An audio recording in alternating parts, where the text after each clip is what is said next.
नमस्कार दोस्तों, कहानी क्राइम चैनल पर आपका स्वागत है। दोस्तों, आज मैं आपको क्राइम की जिस कहानी के बारे में बताने जा रहा हूँ वो है काबुल, अफगानिस्तान से। तो चलिए दोस्तों, इस कहानी को हम लोग शुरू करते हैं। हर रोज की तरह 31 जुलाई 2022 को सूर्य उदय के करीब घंटा भर बाद अल कायदा मुखिया अयमन अल जवाहिरी टहलता हुआ बालकोनी पर आया। वो अमेरिका समेत पूरी दुनिया में आतंक फैलाने वाला और आतंक के शिखर पर बैठा खुक्कार इस्लामिक जिहादी था। तब समय 6:18 के करीब था। वो काबुल में शेरपुर स्थित सेफ हाउस मकान की सबसे ऊपर वाली बालकोनी में 2-4 कदम ही चल पाया था कि तभी 2 मिसाइलें सनसनाती हुई उसकी तरफ आई।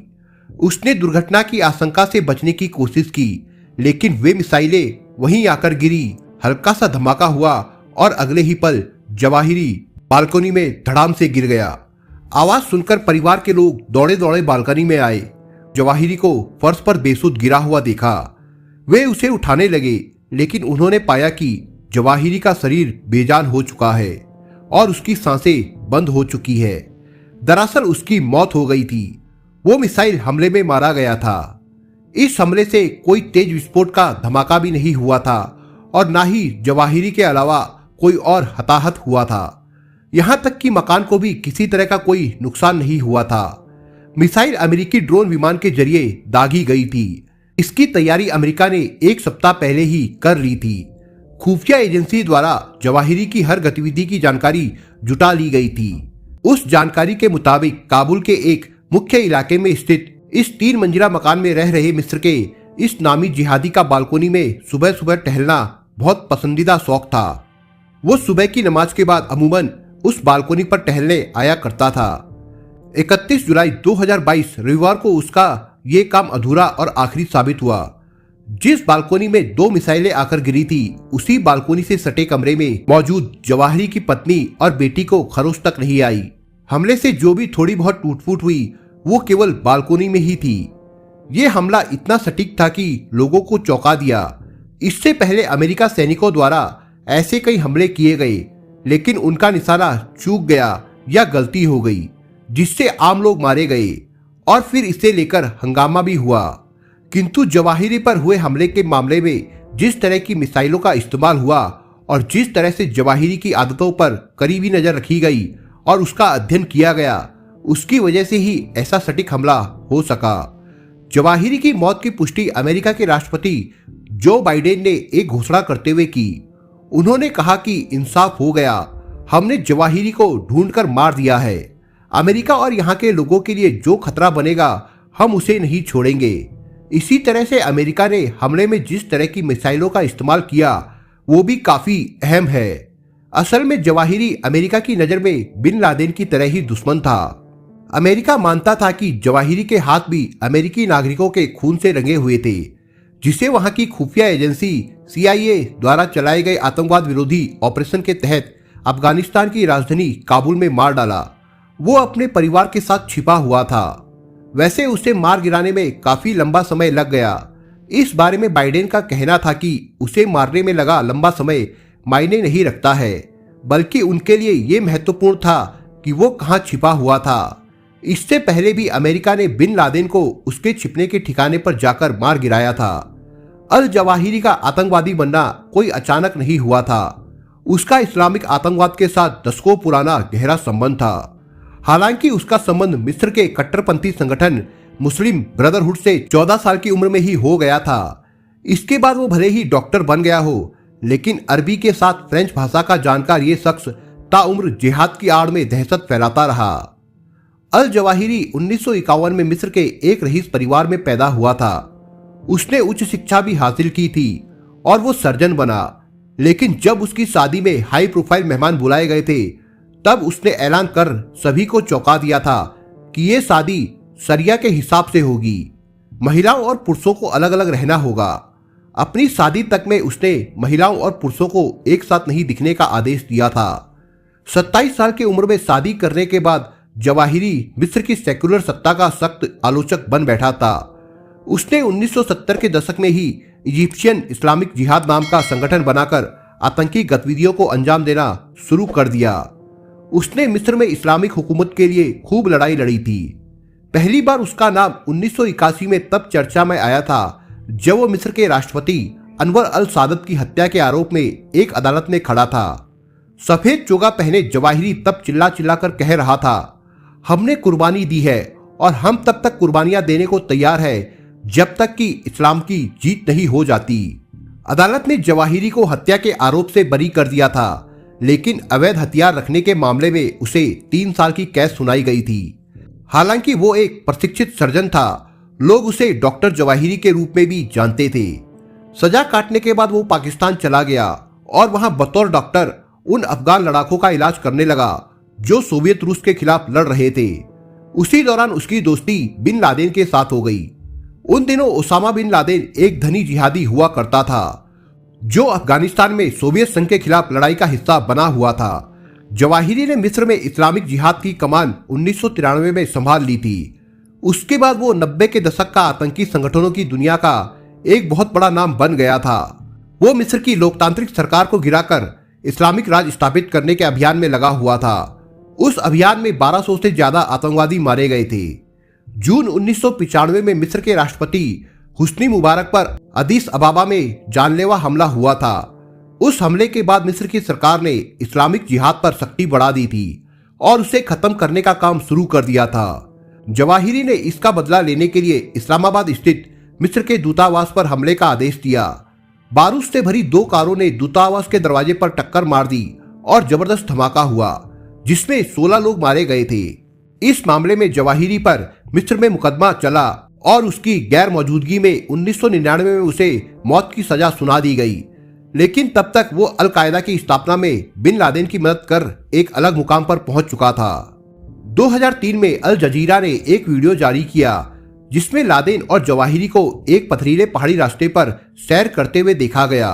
उस वीडियो ने अल जवाहिरी को दुनिया भर में स्थापित कर दिया। उसके बाद सालों तक ये माना जाता रहा कि अल जवाहिरी पाकिस्तान और अफगानिस्तान में छिपा हुआ है, किंतु 2011 में बिन लादेन के मारे जाने के बाद उसने अलकायदा की कमान संभाली। तब से कई बार उसने वीडियो जारी कर इस्लामिक जिहाद को बढ़ाने और फैलाने का संदेश दिया। अपने दोस्त बिन लादेन को दी गई श्रद्धांजलि में उसने वादा किया था कि वो पश्चिमी देशों के खिलाफ और बड़े आतंकी हमले करेगा। उसने पश्चिमी देशों को चेतावनी दी थी, जब तक तुम मुसलमानों की जमीन को छोड़ नहीं देते तुम सुरक्षित होने का सपना भी नहीं देख पाओगे।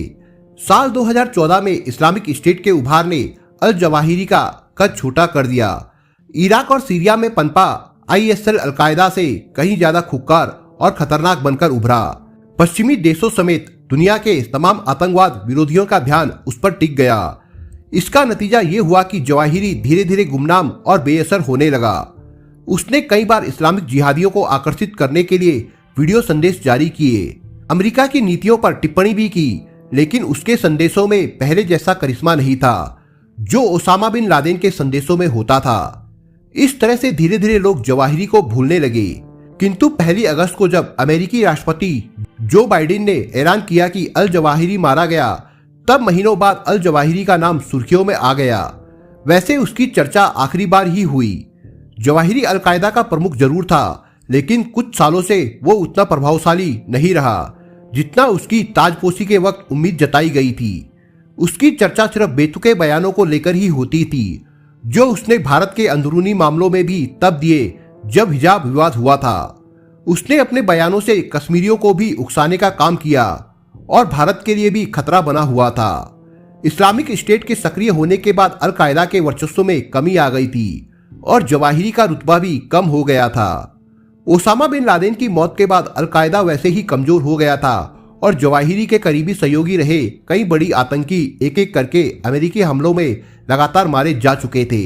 इससे मिस्र से आए जवाहिरी के नेतृत्व और रणनीतिक क्षमताओं पर भी सवाल उठने शुरू हो गए थे, जबकि लादेन के जिंदा रहने तक जवाहिरी का रुतबा कहीं ऊंचा था। उसके समर्थकों का मानना था कि जवाहिरी एक सख्त और लड़ाका इंसान था। तब अलकायदा ने दुनिया के कई मुल्कों में छोटे छोटे संगठन तैयार किए थे। उन संगठनों के जरिए एशिया, मध्य पूर्व और अफ्रीका में सिर्फ आतंकी हमले करवाने के साथ साथ बड़े राजनीतिक बदलावों को भी जन्म दिया। उन्हीं में एक थी अरब क्रांति, जिसने उन सभी छोटे संगठनों को कमजोर कर दिया। अलकायदा 11 सितंबर 2001 को न्यूयॉर्क में किए गए हमले के बाद चर्चा में आया था। जिसकी अंतर्राष्ट्रीय स्तर पर रची गई साजिश से उसके कद और नेटवर्क के विस्तार का पता चला था। लेकिन 2001 में हुए उस हमले के बाद अलकायदा फिर से स्थानीय स्तर पर सिमटने लगा था। जल्द ही उसका दायरा और प्रभाव अफगानिस्तान तक सीमित हो गया था। फिर भी जवाहिरी को ढूंढ निकालना आसान नहीं था। मीडिया रिपोर्टों के मुताबिक उस पर किए गए हमले से पहले CIA के अधिकारियों ने उस घर का विस्तृत मॉडल तैयार किया था। उस मॉडल को व्हाइट हाउस में अमेरिकी राष्ट्रपति को भी दिखाया गया था। अधिकारी इस बात से वाकिफ थे कि अल जवाहिरी को बालकोनी में घूमना और बैठना पसंद है। उस मॉडल को तैयार करने में महीनों का वक्त लग गया था। इस नक्शे को तैयार कराने में अमेरिकी जासूसों को सालों लगे थे। इस दौरान देश के 4 राष्ट्रपति बदल गए। तालिबान द्वारा अफगानिस्तान पर पिछले साल कब्जे के बाद उसके एक बड़े हक्कानी नेटवर्क की मदद से अल जवाहिरी के परिवार को काबुल में ये घर मिला था। अमेरिकी जासूसों को जब उसके ठिकाने का पता चला तब हमले के वक्त उसके सही जगह पर होने के बारे में पता लगाया गया। सधी हुई और विस्तृत योजना बनाने के बाद ही बाइडेन ने इसे कार्यान्वित करने की मंजूरी दी। योजना में ये बात कही गई थी कि हमले में सिर्फ बालकोनी को नुकसान पहुंचेगा और अल जवाहिरी के अलावा घर में रह रहा कोई भी व्यक्ति प्रभावित नहीं होगा। अप्रैल और मई में तैयारियां करने के बाद 1 जुलाई को जो बाइडेन को हमले की पूरी योजना के बारे में बताया गया। बाइडेन ने घर का मॉडल देखा और CIA प्रमुख समेत अपने सभी सलाहकारों से राय मशवरा करने के बाद ही 25 जुलाई को इस हमले की कार्रवाई की मंजूरी दी थी। जवाहिरी की मौत का मतलब ये नहीं कि आतंक का खात्मा हो गया, कारण अभी और भी खूंखार आतंकी बचे हैं। उन्हीं में एक है सैफ अल आदिल, जो खुद को अल कायदा का उत्तराधिकारी बताता है। अल कायदा के संस्थापक सदस्यों में सैफ अल आदिल का नाम उत्तराधिकारियों के नामों में शीर्ष में है, क्योंकि संगठन में इसी की तूती बोलती है। इसे भी ओसामा बिन लादेन और अल जवाहिरी का करीबी माना जाता है। जिस तरह से लादेन की मौत के बाद अल जवाहिरी ने अल कायदा की गद्दी संभाली थी, उसी तरह जवाहिरी की मौत के बाद आतंकी संगठन अल कायदा के अगले चीफ को लेकर भी चर्चा होने लगी है। वैसे तो इस आतंकी संगठन में खुक्कार आतंकियों की कोई कमी नहीं है, लेकिन सैफ अल आदिल का नाम संगठन के उत्तराधिकारियों की लिस्ट में सबसे ऊपर है। वैसे अल आदिल के बारे में बहुत कम लोगों को मालूम है कि वो आतंकी दुनिया का पुराना नाम है।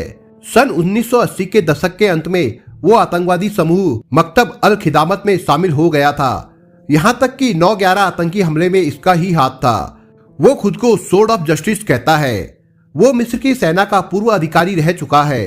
बताते हैं कि वो इतना खुक्कार है कि FBI ने उसे मोस्ट वांटेड की सूची में शामिल किया है और उसके सिर पर $10 मिलियन का इनाम भी है।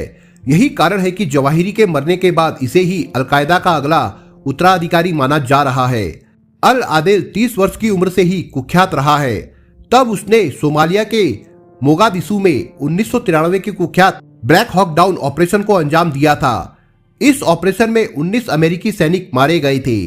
इसके बाद सैनिकों के शवों को सड़क पर घसीटा गया था। 2011 में ओसामा बिन लादेन की हत्या के बाद से अल आदिल अल कायदा के भीतर एक महत्वपूर्ण रणनीतिकार बन गया था। अल कायदा में नेतृत्व के लिए सबसे आगे मिस्र का पूर्व कमांडर और ओसामा का वफादार सैफ अल आदिल का जन्म नील डेल्टा में हुआ था। करीब 22 सालों से इस आतंकी संगठन से जुड़कर ईरान और अफगानिस्तान पाकिस्तान सीमा में अपना ठिकाना बदलता रहा है। वैसे वो शिया बहुल ईरान में कई सालों तक रहा है, जबकि अलकायदा एक सुन्नी संगठन है। 2001 में कंधार में एक छापे के दौरान अमेरिकी सेना द्वारा बरामद की गई एक लिस्ट में वो 8वें नंबर पर था। इस लिस्ट में 170 लोगों का नाम था। ओसामा इस लिस्ट में सबसे ऊपर था। बताते हैं कि सैफ का शरीर चोटों के निशानों से भरा पड़ा है। उसकी दाहिनी आंख के नीचे चोट की वजह से एक घाव है। उसके दाहिने हाथ पर एक चोट का निशान भी है और एक हाथ टूटा हुआ है। सोमालिया में अमेरिका के खिलाफ लड़ाई और गुरिल्ला युद्ध का भी वो अनुभव रखता है। उसके सिर पर भी $5 मिलियन का इनाम था, जिसे बाद में $10 मिलियन कर दिया गया। इसकी वजह नौरोबी में बमबारी और अगस्त 1998 के दार एस सलाम बम विस्फोट में उसकी कथित भूमिका थी। इस विस्फोट में 224 लोग मारे गए थे। अफगानिस्तान में फारूक ट्रेनिंग कैंप था। रमजी यूसुफ, जो 1993 में वर्ल्ड ट्रेड सेंटर पर हुए एक हमले में शामिल था, उसको उसका स्टूडेंट माना जाता है। अलकायदा का एक और वरिष्ठ आतंकी अब्देल रहमान अल मगरिबी अल जवाहिरी का दामाद है। वो मोरक्को का रहने वाला है और कोर काउंसिलिंग का सदस्य है। उसने कंप्यूटर इंजीनियरिंग की पढ़ाई की है, जर्मनी में सॉफ्टवेयर प्रोग्रामिंग सीखने के बाद अलकायदा के मीडिया ऑपरेशन और इसके आधिकारिक मीडिया विंग अल साहब के नेतृत्व का काम संभाले हुए है। अमेरिका ने उसके सिर पर $7 मिलियन का इनाम रखा है। रहमान के बारे में FBI का कहना है कि 11 सितंबर 2001 की घटनाओं के बाद अल मगरिबी ईरान भाग गया था और शायद ईरान और पाकिस्तान के बीच आता जाता रहता है। अमेरिकी सरकार की नज़र में वो अलकायदा का एक वरिष्ठ नेता है। अलकायदा के एक शीर्ष सैन्य कमांडर मसरी को अमेरिकी सेना ने अफगानिस्तान के कुनार प्रांत से अप्रैल 2011 में एक छापे के दौरान पकड़ लिया था। अलकायदा के अधिकांश शीर्ष नेताओं की तरह मसरी भी मिस्र से है। हालांकि अफगानिस्तान के लिए पहले अमीर मसरी को पिछले साल अफगान तालिबान ने जेल से मुक्त कर दिया था। अमेरिका का दावा है कि वो कश्मीर के आतंकी समूहों से जुड़ा रहा है। अमीन मोहम्मद अल हक शाम ये एक डॉक्टर और अफगान नागरिक है। अमीन मोहम्मद ओसामा बिन लादेन का सिक्योरिटी और ऑर्डिनेटर रह चुका है। ये अंतर्राष्ट्रीय आतंकवादी है। अमीन को पाकिस्तान में पकड़ लिया गया था, लेकिन सबूतों के अभाव में उसे बाद में रिहा कर दिया गया। उसकी रिहाई पर पश्चिमी देश नाराज हुए थे। पिछले साल तालिबान द्वारा काबुल पर कब्जा करने के बाद वो देश के नंगरहार प्रांत में लौट आया, जहां उसका जन्म हुआ था। यहां पहुंचने पर भीड़ ने उसका जोरदार स्वागत किया था। वो 9/11 के हमलों के बाद अमेरिकी द्वारा तय किए गए 39 आतंकवादियों में से एक था। ओसामा बिन लादेन और अलकायदा के लिए विभिन्न गतिविधियों पर फंडिंग करने, योजना बनाने और तैयारी करने के लिए संयुक्त राष्ट्र ने उस पर प्रतिबंध लगाया हुआ है। दोस्तों, इस कहानी के बारे में आपके विचार क्या है, हमें कमेंट बॉक्स में जरूर बताएं। और दोस्तों, अगर आपको हमारा काम पसंद आया हो तो वीडियो को लाइक शेयर जरूर करिए। और अगर आपने अभी तक चैनल को सब्सक्राइब नहीं किया हो तो जाने से पहले चैनल को सब्सक्राइब जरूर करिए दोस्तों। धन्यवाद।